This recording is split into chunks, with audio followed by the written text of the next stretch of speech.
Alright guys, this is the last video for the day. I think this is going to be the one for problem number 11 on the homework. The problem is prefaced by talking about what the density of mercury is. It says that the density of mercury is 13.6 grams per milliliter. Then it goes on to ask the question about what's the mass of 1 quart of mercury. And it gives you some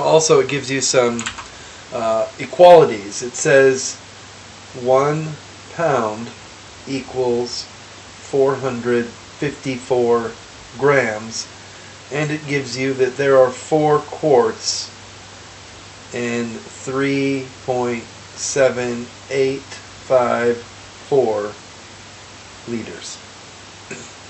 So how do we want to do this? We want to know what the mass of 1 quart is. So the bottom line is we want to go from 1 quart to the mass, and it wants to know the mass in pounds. So I need to go to pounds. Well, let's see. How do I do that? I know that I can go from quarts to liters. And then once I have liters, I can convert liters to milliliters. And because I'm given the density, I can convert milliliters to grams. And because I'm given this per expression, or because I'm given the equality between pounds and grams, I can convert grams to pounds. So there's going to be some steps here. 1, 2, 3, 4 steps I'm going to need. And so the way I would start it would be to go 1 quart, and I would use the first step to convert between quarts and liters.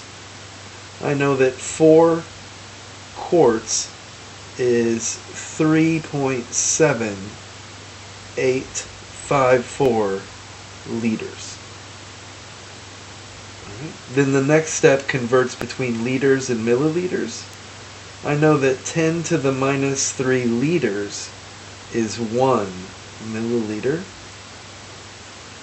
In the next step, I convert from milliliters to grams, and in order to do that, I use the density. The density is given in the problem, and the density itself is a conversion factor. It says how many grams there are in 1 milliliter of volume. So this substance, mercury, has 13.6 grams of mercury for every milliliter of mercury. So then the final expression would be grams to pounds. I know that there are 454 grams for every 1 pound.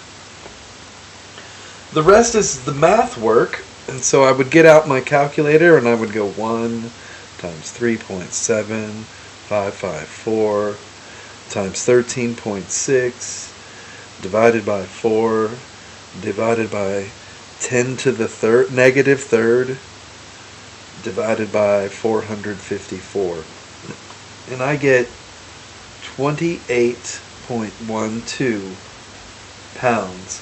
And sig figs are a little bit harder to figure out because I don't know if some of these numbers are exact or not.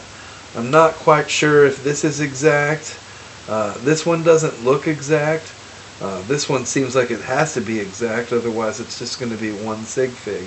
So I would say that if this one and this one are exact, let's just do 3 sig figs. So I would get 28.1 pounds. That's what I get.